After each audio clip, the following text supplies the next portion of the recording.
Right. So I've made videos in the past about the specific tunings I use and certain. Usually I'll write a song a few minutes before and post video so I don't forget. You know what I'm playing, or because a lot of the times I forget songs and I'll be looking through my old videos and I'll see, oh yeah, I forgot about that song, and then I'll have to figure it out again. And it helps to have a video. But I never really show my songwriting process. I never really actually sit and write a song in real time on video. And the reason is because sometimes it can take a long time. Sometimes you can come up with a couple songs in seconds, and so I never really know how long it's going to take. So I try not to get into all that. But a lot of the thing is I really don't know what I'm doing when I write a song. I just kind of come up with shit accidentally sometimes, or sometimes I'll have a melody in my head and I'll try to figure out chords that go around it. But normally I like to figure out chords first, or sometimes it all comes at the same time. Sometimes I can imagine chords and melodies in my head all at the same time. So I'm going to just kind of go over a few things. First, the tuning. The tuning, if you haven't seen the other video that I use most of the time, that isn't standard tuning, which I'm usually a half step down in standard tuning anyway. But the other tuning that I use for a lot of my songs, I tune down. It's sort of dad-gad tuning on the high 4 strings. Basically, you tune down the first 2 strings a whole step. Again, I'm usually down a half step, so I tune down these another whole step, and then I'll tune down the A string a whole step, and then I tune down the low E string 2 whole steps. And the reason I do that is because when you're in drop D tuning, when you just tune the low E down a whole step, and from standard tuning, you can make power chords. Now, because this is so low, when I push down on a fret, it kind of makes it a little sharp. So I have to compensate. When I tune down, I have to make it slightly flat. You can just barely tell. It's just enough to be able to tell, but it's not too bad. But when I make power chords, it's a little sharp. That's because the string has so much slack that when you push in on the fret, it makes it pull more against the string. So, but I can do power chords on those low strings and the A, D, G strings. Now the thing about doing it on the low 3 strings is that the D string makes a second.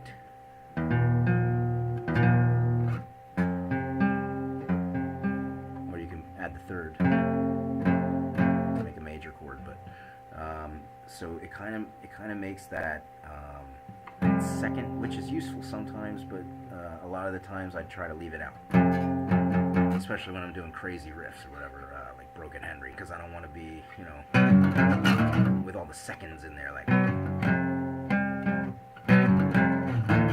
it just sounds sloppy. So I try to hit just the 2 strings, or even just the low string.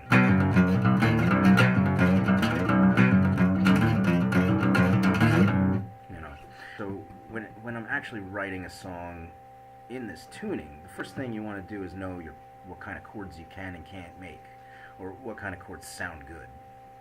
If you try regular chords in this tuning, like a G chord sounds like this. You don't want to use that. If you use the bar chord, though, the bar G, kind of sounds cool. I don't know too many instances where you could use something like that, but occasionally you'll come across times where it'll be useful to use weird chords. It's just really dissonant. C chord sounds like this. minor, E major.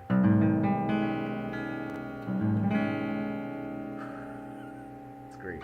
D kind of sounds like a seventh with a sixth, maybe. I don't know.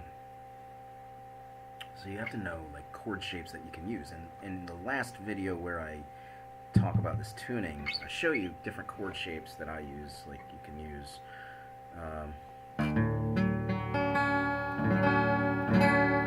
or you can use that double second in there, or you can have the third and the second, or minor.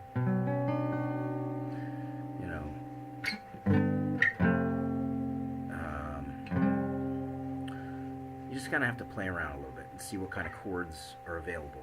With the writing, the actual writing,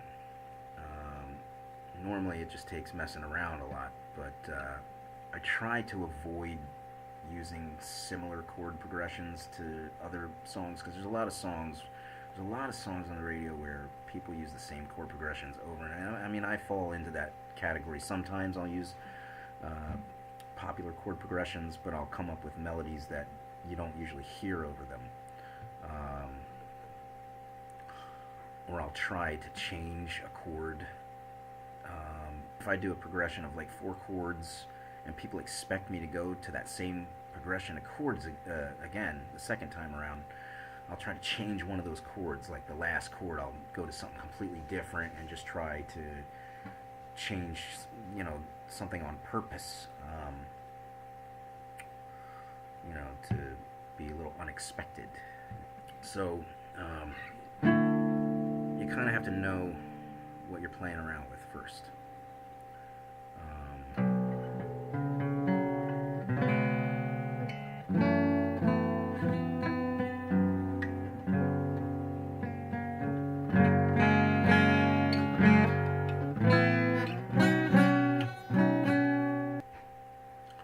So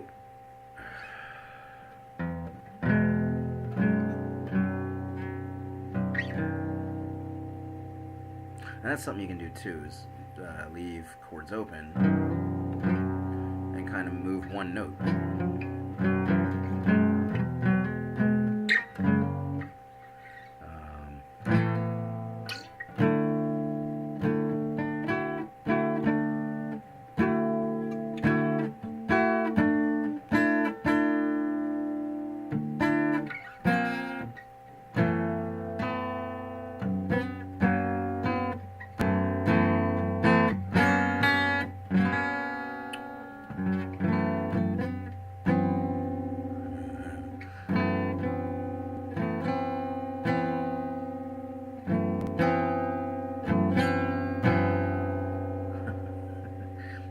You'll kind of find weird things like that you can use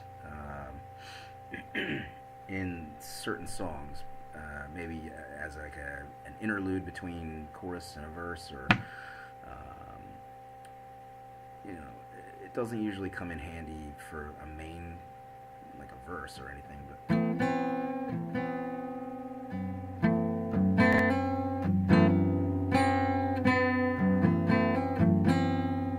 but you'll find uses for things like that occasionally. Sometimes years down the road, you'll have a song almost written, and you'll remember something like that from years ago, and you'll be like, oh yeah, maybe that'll sound good here or here. Gurkular, not in standard tuning, but Gurkular was written 2 separate decades. I wrote the verse and the pre-chorus in the 90s, and the rest of the song, like the choruses and the middle section, I came up with in 2007. It's like written in 2 completely different decades, and I just kind of put them together. They kind of fit together. So and it turned out it was exactly what I wanted. It's one of my favorite songs of mine. So you just kind of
That sounded familiar. The same chord.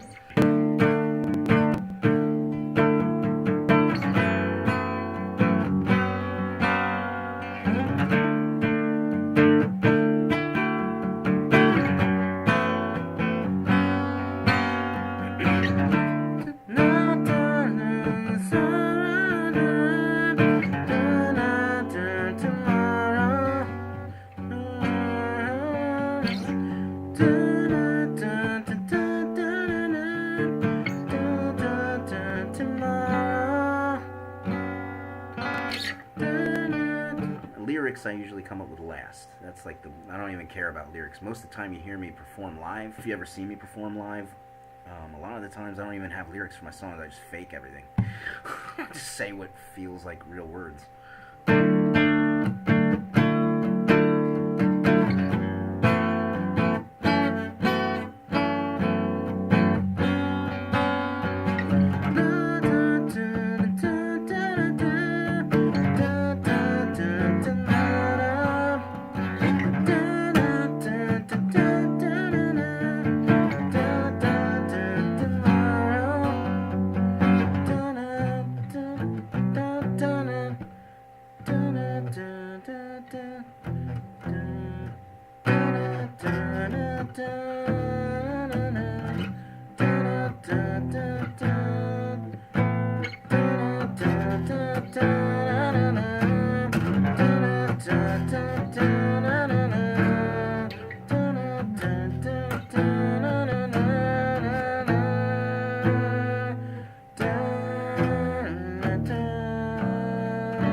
It's just like automatic. It's like accidental. Just the way you come across things when you're messing around. At the same time, you have to be thinking of melodies.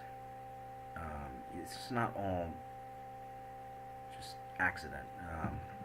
You kind of have like listen to what you're playing accidentally and write melodies for that in your head, and then try to remember what you were playing, which is why the video helps. So what was this thing?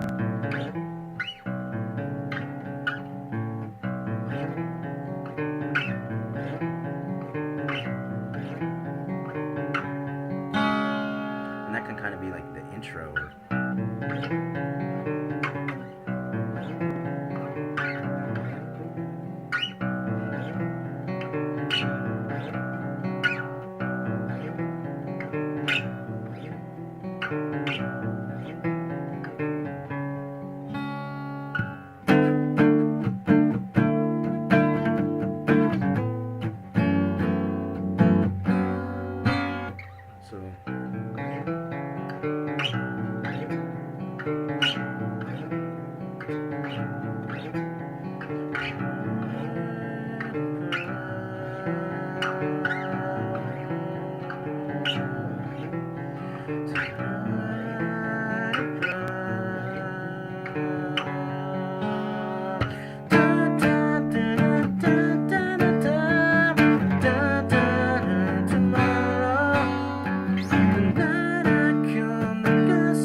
Dun,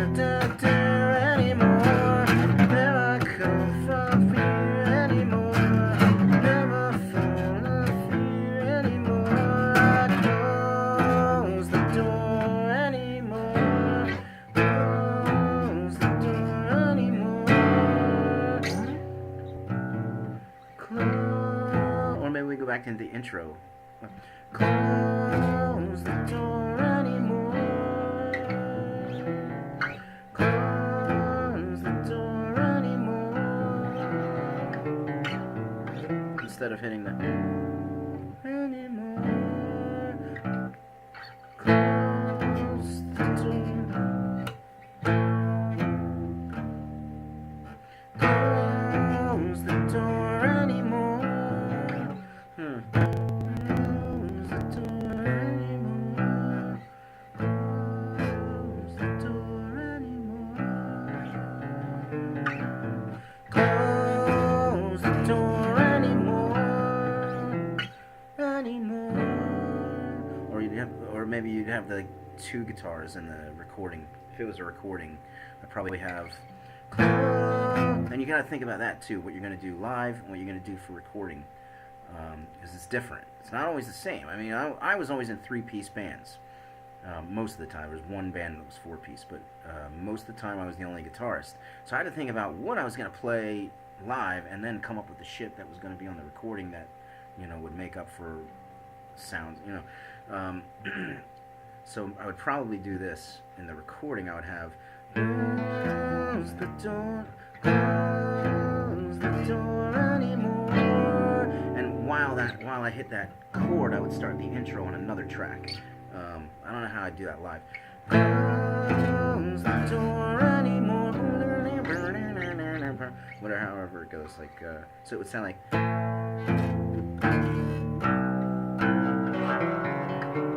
And it would have that chord ringing out over that, like.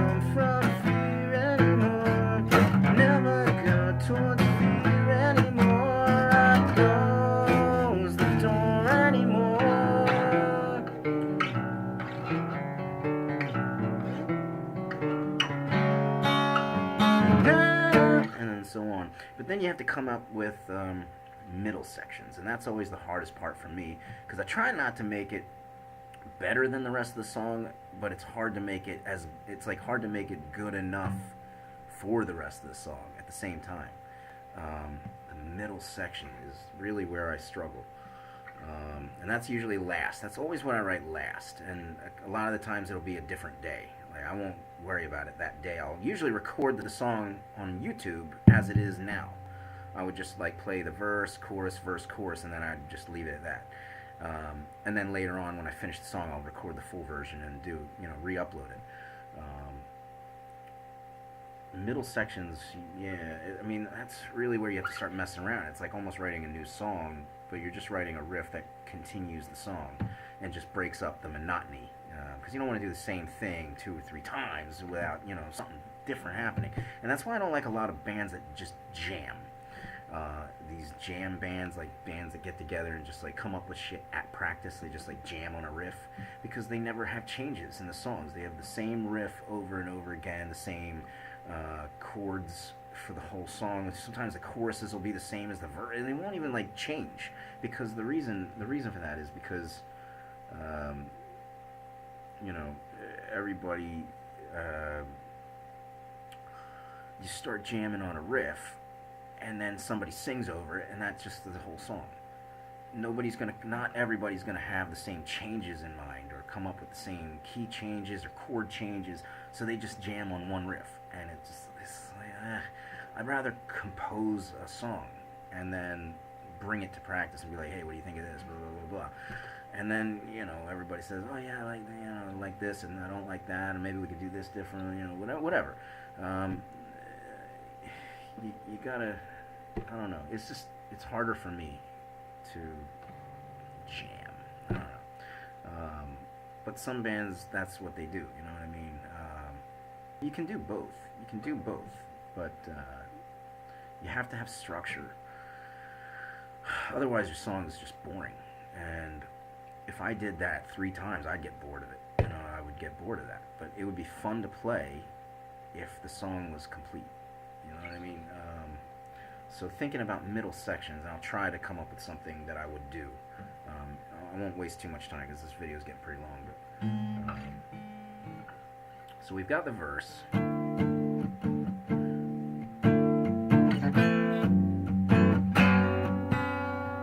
And then the chorus. Easy 4 chords. And then the thing that leads back. Now, you could continue with the same beat, the same tempo, or you can kind of make it a slow, like interlude kind of thing. Maybe you don't have vocals over it. Maybe it's just a kind of an atmospheric kind of.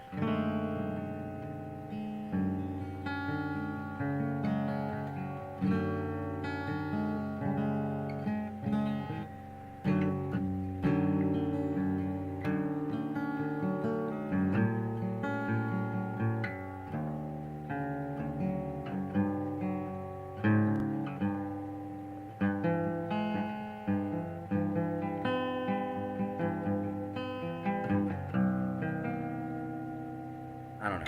I'm not gonna mess with the middle section right now, but that's usually how my songwriting process works. Usually, occasionally I'll just be at work and I'll just hum a melody, or I'll think of a melody, and I'll just come home and write chords around it, or I'll find the guitar at the school and just come up with something there. But that's my songwriting process.